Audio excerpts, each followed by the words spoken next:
কুমারগঞ্জের MLA তারা মনে পড়ছে ঘটনা, গৌতম মনে পড়ছে, বিপ্লবদা মনে পড়ছে, প্রশান্ত মনে পড়ছে, আশা করি সবার মনে পড়ছে ঘটনা। বালুরঘাটে আগে রাস্তায় বন্যার পর বন্যা হতো, আমি নিজে বারবার আসতাম। গঙ্গারামপুর থেকে বালুরঘাট বন্যার সময় আমার এখানে আসার নিত্য নৈতিক ব্যাপার ছিল তাদের হাতে রিলিফ তৈরি করে দেওয়া, রিলিফ তুলে দেওয়া। আমি জানি এখানে গঙ্গার ভাঙন যেটা কেন্দ্রীয় সরকারের আন্ডারে দিল্লি, আর আত্মীয় নদীর বাদ দেয়াতে বালুরঘাটের জলের অসুবিধে হয়।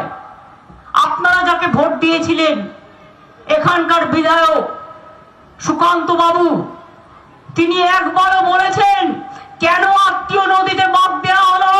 বালুরঘাটের মানুষ জল পায় না, গঙ্গারামপুরের মানুষ জল পায় না, কুশমন্ডির মানুষ জল পায় না।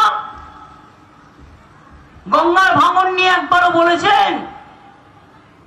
আমি আমার আদিবাসী বন্ধুর সাথে একমত। সারি সারনা ধর্ম নিয়ে আমি বারবার লিখেছি গভর্নমেন্টকে, যা কাগজ চেয়েছে সব দিয়েছি, কিন্তু এখনো পর্যন্ত ওরা করেনি। ওদের করতে হবে, মাথায় রাখবেন।